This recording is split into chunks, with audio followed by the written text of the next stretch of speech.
O ministro da Justiça, Sérgio Moro, apresentou hoje em Brasília um projeto de lei anticrime. Ele destacou 3 pontos principais: combate à corrupção, ao crime organizado e a crimes violentos. Segundo o ministro, esses assuntos precisam ser tratados em conjunto porque têm relação entre si. O projeto de Moro propõe a alteração de 14 leis e só valerá na prática se for aprovado pela Câmara e pelo Senado.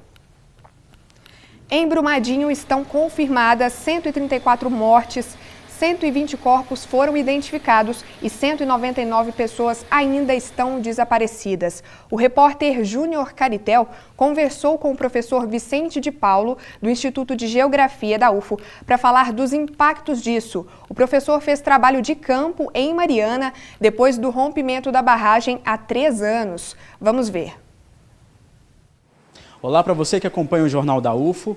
Bom, nos últimos dias, muitas pessoas viram o que aconteceu em Brumadinho, aquele desastre ambiental que foi notícia no país e no mundo todo. E para entender melhor o que aconteceu na cidade de Brumadinho e também relembrar o caso de Mariana, a gente vai conversar agora com o professor Vicente de Paulo da Silva, que é geógrafo aqui da Universidade Federal de Uberlândia, que vai explicar para a gente como acontece esse processo. Professor, para a gente começar, eu queria que o senhor me explicasse esse prejuízo ambiental causado pela lama. É muito grande? Quais são os prejuízos calculados assim na geografia?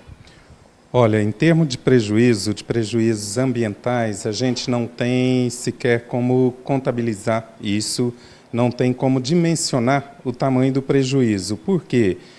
Nós temos que pensar de forma sistêmica, e quando nós pensamos de forma sistêmica, significa que nós precisamos pensar a vida.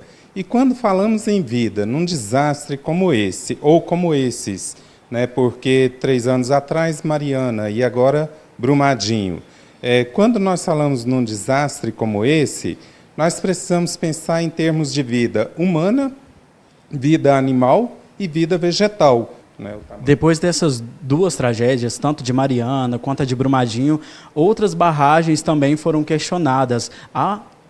Pode acontecer outros rompimentos de outras barragens aqui em Minas Gerais e também no Brasil?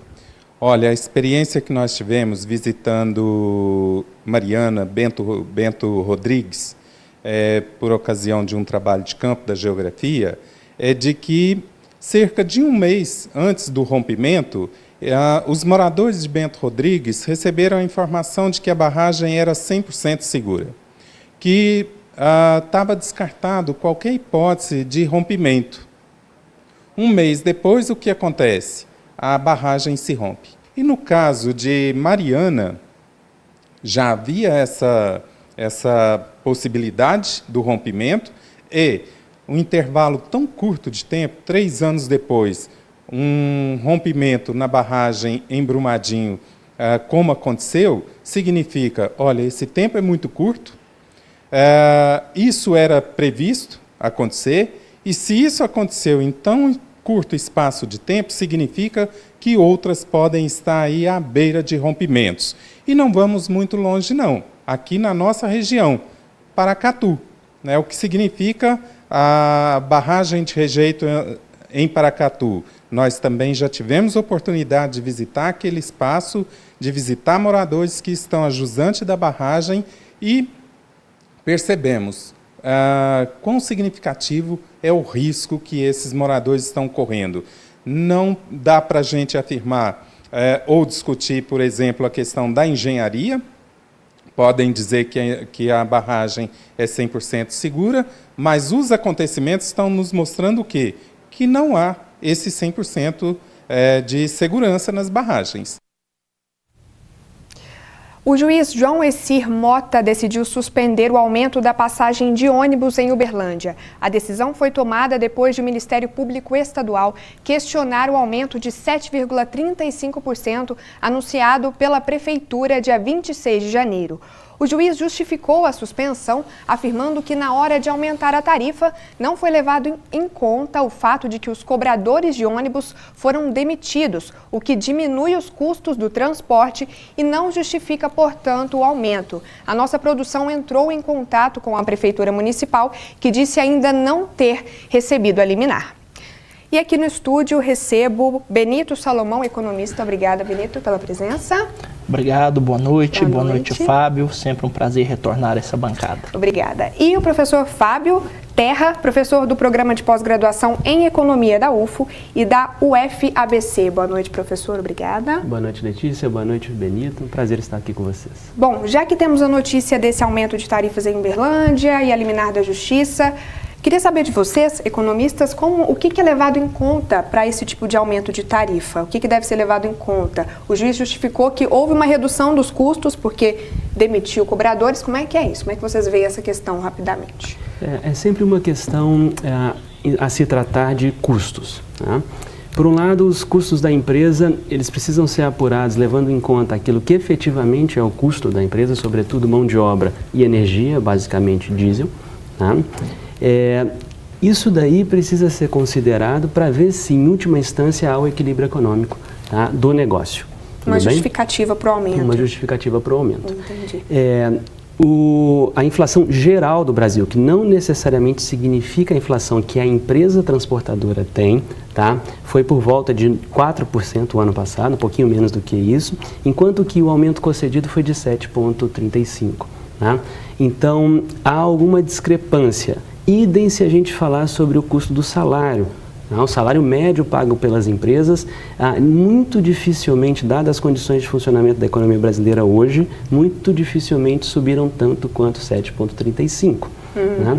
De forma que o Ministério Público deve estar percebendo que há alguma discrepância, tá, para o conjunto dos consumidores de transporte público em Uberlândia. Vamos ir acompanhando, né, o desenrolar dessa história.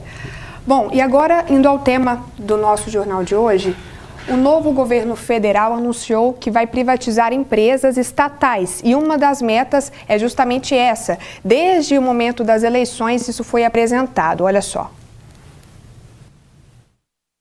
Entra governo, sai governo. E o assunto privatizações sempre vem à tona, causando especulações e polêmicas. Desta vez, o presidente eleito falava do tema desde a campanha. Tem estatal, se eu quiser dar para qualquer um de vocês não vão querer. Porque além de dar prejuízo, ok?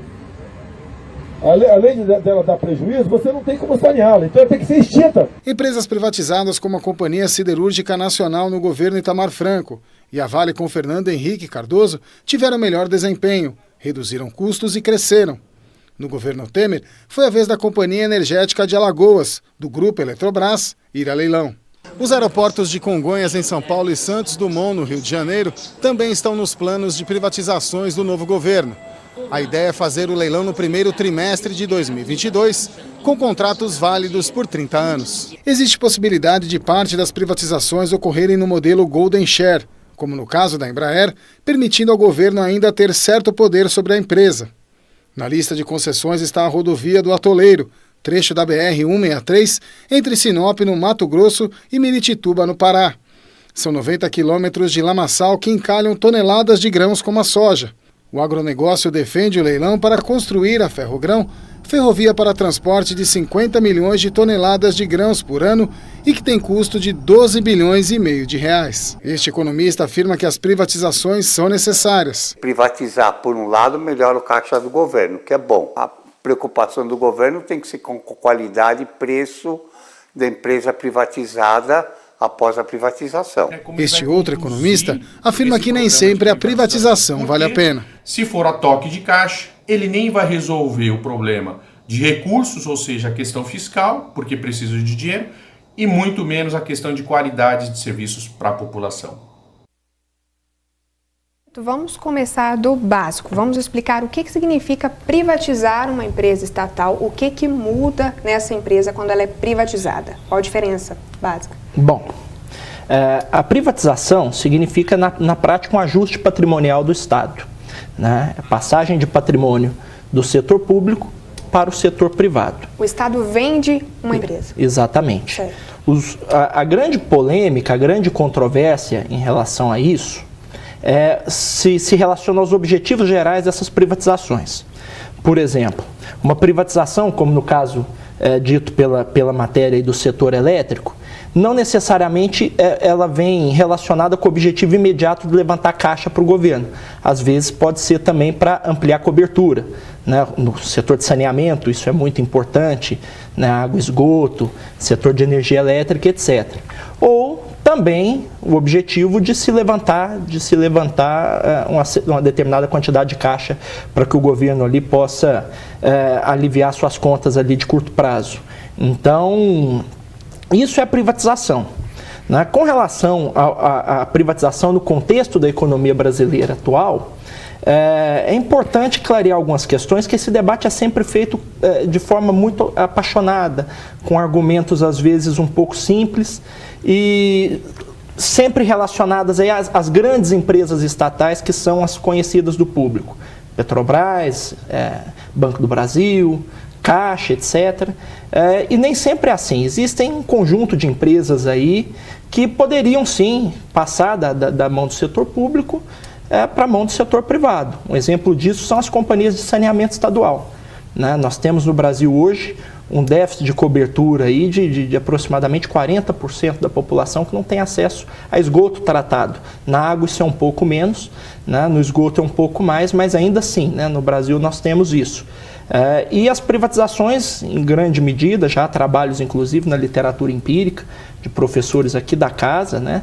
que discutem essa questão, relacionando a privatização nesse setor com o aumento do acesso, né, sobretudo para as populações que podem pagar menos, né, que têm menos acesso a esse serviço. Uma melhora no serviço. Sem dúvida nenhuma. Por outro lado, existem estatais também que não podem ser privatizadas, que têm o status de estatais. Então, quando a gente olha aquele número lá da FGV, de quase 400 estatais que o Brasil tem, mas uma parte dessas estatais foram criadas também para tocar políticas públicas. É o caso aqui da EBSER, né, que toca a saúde no Brasil.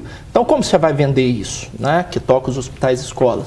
Não faz sentido também. Então, assim, o debate sobre privatização é muito mais um debate feito com a lupa ali, né, vendo o que vale a pena privatizar e o que vale a pena manter, né, nas mãos do setor público. Professor Fábio, o senhor concorda? Cada caso é um caso. E mais, por que se fala em privatizar? O Benito comentou de tanto arrecadar dinheiro quanto melhorar os serviços. O senhor concorda? Sim, em linhas gerais, não tenho discordância com relação às posições trazidas pelo Benito. Nós temos duas modalidades de privatização, sendo que efetivamente privatização é o que o Benito comentou, uma transferência patrimonial do setor público para o privado, mas há também um modelo paralelo, que é o setor público simplesmente concessionar ao setor privado aquilo que é patrimônio público. No caso dos aeroportos, por exemplo. Ele não vende, mas ele deixa alguém tomar conta, uma empresa privada tomar conta. Perfeito, exatamente. Por que isso é feito em alguns casos? Sobretudo, isso vem para dois aspectos. Isso vem, por um lado, porque como talvez o serviço público é profundamente essencial, é melhor você concessionar para que você tenha a administração de risco daquilo ali. Por exemplo, se uma empresa que pegou uma estrada não tem capacidade de administrá-la, o Estado retoma isso para depois fazer com que outra empresa assuma a concessão. Por outro lado, há na concessão sempre um acordo de investimento. Então, para que se desburocratize o investimento em ferrovia, rodovia, em aeroportos, você concessiona porque a empresa administradora, ela ganha um período de tempo para explorar o serviço e, em contrapartida, faz o investimento público de maneira muito mais flexível e fácil. Investimento, na verdade, privado, ao invés do público, de maneira muito mais flexível e fácil. Então, quando há um processo de concessão, o que está sendo abrigado são justamente esses dois pontos. O risco de que aquilo ali não seja, por alguma razão, interrompido o fornecimento do serviço e, por outro lado, uma grande concessão de investimentos que virão a partir do concessionário. Certo, a gente já volta com o debate e agora nós vamos saber os eventos que acontecem na Universidade Federal de Berlândia.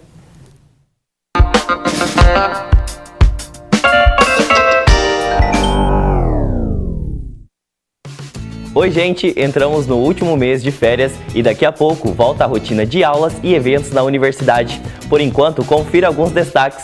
Vai até amanhã o prazo para os estudantes inscritos no SISU demonstrarem interesse em participar das listas de espera. É preciso acessar o sistema e confirmar que vai participar da disputa pelas vagas remanescentes. A partir de quinta-feira, dia 7, é divulgada a primeira chamada da lista. Por isso, fique atento e acompanhe a convocação para a matrícula na universidade. Em agosto acontece o 30º Encontro Nacional de Cursos de Graduação em Administração. Desta vez, o tema é Gestão da Aprendizagem no Contexto das Transformações. E lembrando que a data final para enviar trabalhos é dia 9 de abril. Na próxima semana eu volto com mais dicas para você. Até lá!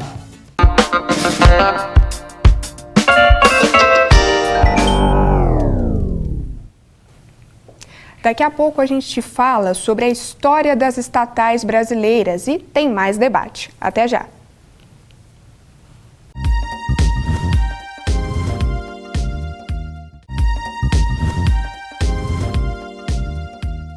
Olá, voltamos e é hora de conferir a previsão do tempo para Uberlândia e região.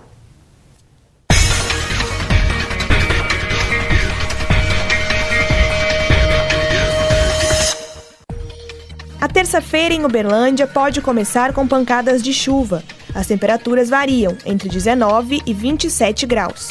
Em Patos de Minas, tempo nublado e com previsão de chuva. A mínima é 19 graus e a máxima 27. Em Monte Carmelo, nebulosidade no céu e pode chover. Mínima de 20 graus e máxima de 30. Ituiutaba deve amanhecer chuvosa e as altas temperaturas dão uma trégua. A mínima fica 21 e a máxima chega na casa dos 32 graus. Sol entre nuvens e com chuva também em Uberaba. Temperatura mínima de 19 graus e máxima de 27. A nossa equipe de reportagem conversou com especialistas da UF, para saber a história de empresas estatais e das privatizações no Brasil. Olha só. Os serviços prestados à sociedade são realizados por diferentes empresas que podem ser estatais ou privadas. Acontece que a cada mudança de governo, a polêmica sobre a gestão dessas organizações vem à tona. Segundo Leonardo Barbosa, professor do Instituto de Ciências Sociais da UFO, essa discussão já é antiga. O que nós tivemos foi um período, a partir dos anos 90, em que várias empresas públicas foram privatizadas. Esse período ali se inicia com o governo Collor, depois deságua Itamar e Fernando Henrique Cardoso. Foi um período rico da história do Brasil, porque mudamos um pouco a chave de leitura sobre a propriedade. Normalmente encaramos, nos anos 90, a propriedade estatal como uma propriedade que encarna o mal em si, né? O mercado como a solução, o Estado como um problema. Petrobras, Banco do Brasil, Caixa Econômica Federal e Correios são exemplos de estatais ou empresas com gerenciamento misto. O especialista em finanças, Cristiano Augusto, explica que uma empresa privada é criada a partir do interesse em um lucro particular. Ele também esclarece sobre as características de estatais. As empresas estatais, normalmente, elas não estão expostas à concorrência. E por esse motivo, acabam que elas não têm esse interesse de ter uma performance melhor, porque ela não está buscando retorno no investimento. Então, muitas vezes, não só no Brasil, né, mas em outros países, os cargos dessas empresas são escolhidos de modo político, né, devido a indicações, e não só pela sua qualidade técnica, né. Então, de maneira geral, as empresas estatais, elas não são tão eficientes, né, por não terem o objetivo de ser eficiente. O objetivo, muitas vezes, ele é de colocar pessoas de um determinado partido, e elas, principalmente, o principal é que elas não estão expostas à concorrência de maneira geral. O professor explica que mesmo com a legislação brasileira, algumas empresas privatizadas têm complicações por tentarem burlar o sistema judiciário. Nós precisamos ter um melhor enforcement, né? Ou seja, a gente tem que botar mais atenção da sociedade, nós como sociedade, na execução, no cumprimento da lei, no cumprimento pela justiça, e não em ficar pressionando para criar-se mais leis. Não faltam no Brasil, não faltam leis. O que faltam é um sistema judiciário mais eficiente e que realmente puna. De acordo com o último boletim de empresas estatais federais do Ministério do Planejamento, Desenvolvimento e Gestão, desde 2016 o número de empresas estatais vem diminuindo. Eram 154 e passaram a ser 135 até o terceiro trimestre do ano passado. Às vezes uma pessoa de qualificação mínima, que não tem oportunidade nenhuma aqui no Brasil, num país extremamente desenvolvido, ele vai ter uma oportunidade. Então o que está faltando é oportunidade. Então, e oportunidade não vem do Estado. O Estado não tem dinheiro, não tem recurso, porque é o nosso dinheiro. Nós não temos dinheiro para isso. Nós precisamos envolver o nosso dinheiro em outras questões muito mais relevantes. Brasil tem muito problema de segurança, muito problema de saúde. Então nós precisamos deixar as pessoas empreenderem. Aquele empreendedor do bairro que monta uma padaria, ele monta ali uma oportunidade de negócio para várias pessoas no seu entorno. Então nós precisamos promover esse tipo de crescimento. O professor Leonardo Barbosa alerta que para privatizar ou não é preciso análise e planejamento. Nós temos um governo eleito que pretende realizar um enxugamento da máquina do Estado, mas a pergunta que deve ser feita é: a cobertura que o Estado dá à sociedade hoje é adequada? O número de fiscais que atendem obras como a barragem de Brumadinho são suficientes? O número é suficiente? O Brasil tem um número de servidores compatível com o tamanho da sua população em relação a outros países do mundo? Então essas perguntas precisam ser feitas. E se, como nós estamos vendo, essas perguntas não estão sendo feitas, o processo de privatização ele vai ser resultado de uma opção meramente ideológica, uma opção pelo mercado, como se o mercado fosse a solução para todos os problemas. Isso eu acho ruim. Se a população não se engajar, não fizer a escolha, porque em última instância o patrimônio não é do presidente da República, o patrimônio é do povo brasileiro e é o povo que tem que dizer se quer ou não abrir mão desse patrimônio. Fábio, a gente viu uma discussão social, né, um pouco mais social, histórica da questão. O que eu queria ver com você? A gente tem um debate sobre a questão de o seguinte: às vezes o Estado não consegue extrair, por exemplo, um recurso natural, porque demanda dinheiro, como é o caso da Vale, que foi vendida, era uma estatal, e por isso vende esse processo, vamos dizer assim. Mas o que os críticos, quem critica essa iniciativa diz? Que esse dinheiro, fruto dessa mineração, por exemplo, acaba indo para outros países, que a própria população não aproveita isso. Então, foi melhor aproveitado o recurso natural, mas não ficou aqui. O que você tem a dizer sobre isso? Então, mais uma vez eu concordo com o que o Benito colocou no início, de que essa discussão é sempre muito apaixonada. Tá? Ela é muito apaixonada por dois lados e muito pouco apaixonada pelo lado que deveria ser visto, que é o lado do meio, do centro. Tá? Há, de um lado, pessoas que são completamente avessas à história de empresas estatais. De outro, pessoas que acham que empresas estatais são fundamentais para o desenvolvimento econômico do país. Tá? Eu me colocaria na posição do meio, a posição que enxerga que alguma empresa estatal é necessária, exemplo, Petrobras. Enquanto que várias outras, de fato, não são. Exemplo, Hemobras. Tá? Que nunca, na verdade, funcionou, muito embora a estrutura esteja toda pronta lá na divisa entre Paraíba e Pernambuco. Ao meu ver, ela não era necessária. Tá? Mas, a meu ver, como 90% da extração de petróleo do mundo nos mostra, uma empresa petroleira estatal pode ser profundamente relevante para conduzir todo um processo de desenvolvimento nesse setor específico. A Petrobras é um exemplo de sucesso. O que nós vimos foi o aproveitamento da Petrobras para escândalos de corrupção, para uso da Petrobras para fim privado. Tá? Isso foi uma privatização às avessas da Petrobras, o que não quer dizer que temos que acabar com ela. Tá? Por quê? Porque o benefício que ela traz socialmente para o país, em termos de tecnologia, em termos de emancipação energética, em termos de colocação do Brasil no resto do mundo, porque a Petrobras não atua só no Brasil, tá? Em termos de recursos educacionais, por exemplo, a UFO tem laboratórios que foram financiados pela Petrobras. Tá? Isso tudo é um benefício social gigante, sem se comentar, tá, que parte do lucro da Petrobras vem para a mão do Estado, portanto o Estado continua recebendo dividendos que ajudam a fazer caixa. Tá? Dessa forma, se a gente olha isso daí como exemplo de sucesso, se a gente expurga o problema, mas não a empresa do patrimônio estatal, né, a gente pode ter o uso mais racional e mais benéfico possível das empresas estatais. Certo. Bom, Benito, essa questão das fraudes, da corrupção em estatais. Na sua opinião, as empresas, quando elas são privatizadas, a forma de gerir elas e de fiscalizar muda? É mais eficiente ou não? Não necessariamente. O que nós temos que ver? Muito se fala sobre a privatização de um determinado ativo, sempre que esse debate surge à tona, enfim, todo mundo quer dar um certo palpite a respeito disso, mas pouco se fala sobre uma questão extremamente relevante, que é a questão do marco regulatório. Né? E aí o marco regulatório, o marco regulatório é o conjunto de normas que vai, de certa forma, conduzir a atuação daquela empresa.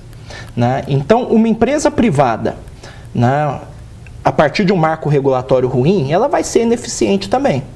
né? Como, por exemplo, a própria questão da telefonia, que com todos os investimentos que foram feitos depois da privatização, a ampliação da cobertura, do acesso, né? Você, por exemplo, em determinadas regiões do país, você não utiliza telefone de uma operadora, entendeu? Por falta exatamente de um marco regulatório. Nosso minuto de telefone ele é mais caro em relação ao resto do país. Então, a privatização em si foi boa, né? Mas o conjunto marco regulatório que se deu a partir dela, né, não foi tão bom assim, né? O serviço deveria ter sido completo nesse aspecto. Então quer dizer que mesmo que não seja concessão, ou seja, eu só deixo nas mãos de alguém por um tempo para tomar conta, mas ainda é do Estado, mesmo que eu tenha vendido, ainda tem uma regulação, Sem dúvida nenhuma. Então nós temos no Brasil a Agência Nacional das Águas, nós temos a Agência Nacional do Petróleo, nós temos, enfim, um conjunto de agências, Agência de Energia Elétrica, enfim, nós temos um conjunto de agências que deveriam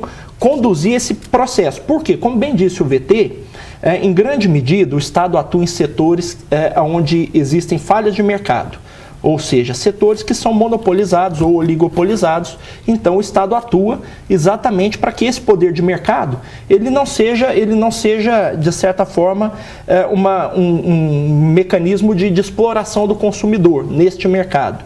Então o Estado deveria atuar. Ele pode atuar diretamente via empresa estatal ou ele pode atuar indiretamente via o conjunto de normas e o conjunto de regras que atuam sobre aí. E no VT foi dito uma questão importante, a questão do enforcement. Não basta ter a regra, é preciso que ela seja cumprida. Então, por exemplo, se você pegar a questão relacionada à Vale agora aqui, você tem um conjunto de regras ali que balizam a questão de segurança dentro da Vale, né? Mas o enforcement foi regulamentado, foi implementado na prática, né, para desaguar nesse desastre terrível em Brumadinho, né? Os fiscais, né, houve a prisão aí de alguns fiscais que eram os responsáveis por atestar os engenheiros a segurança dessas barragens, né? Então havia laudo atestando aquilo ali, né? O enforcement não foi adequado. Certo. Então, além da questão da privatização e dos seus objetivos, levantar a caixa, ampliar a cobertura, você tem também uma questão de regulamentação, criação de leis e normas que possam balizar o comportamento, e a questão do enforcement, fazer com que isso seja cumprido. Professor Fábio, pensando economicamente, precisamos privatizar empresas estatais? Precisamos privatizar várias empresas estatais. Por quê, professor? Porque, basicamente, essas empresas, nesse exato instante, elas não precisam estar sobre um domínio estatal, porque já há capital privado interessado em assumir. São casos de várias subsidiárias de distribuição de energia, várias subsidiárias de produção de energia, né? Se o investimento privado já está interessado em assumir, se ele tiver um comprometimento e o governo, portanto, fizer os caminhos para que ocorram os investimentos que essas empresas privadas podem levar a efeito, o setor público pode se concentrar em outras áreas, tá? A gente precisa efetivamente estimular no Brasil o exercício da iniciativa privada, regular o exercício da iniciativa privada por meio de um conjunto de leis, Benito já comentou sobre isso. E colocá-las em prática. E colocar isso daí em prática com todo um sistema jurídico que garanta. Não existe mercado puramente livre, tá? Se existe um corpo de leis que regulamentam a forma pela qual a iniciativa privada pode atuar, o mercado já não é tão livre assim. Só que a gente não precisa também ficar com essa ânsia de privatizar por privatizar para acabar com o patrimônio público, como se toda e qualquer empresa estatal não servisse de nada. Isso é uma heresia. Nenhum país do mundo, ou por meio de compras governamentais para empresas privadas, ou por meio de empresas estatais, como é mais o caso brasileiro, conseguiu fazer qualquer forma de enriquecimento, vídeos desenvolvidos, sem que o Estado atuasse também. É outra falácia achar que a iniciativa pública, tá, sozinha vai resolver qualquer coisa e que a iniciativa privada vai sozinha resolver qualquer coisa. Tá? Os países avançados, eles demonstram claramente que é a associação entre iniciativas pública e privada que promove o desenvolvimento. Análise, planejamento e meio termo. Exato. Né?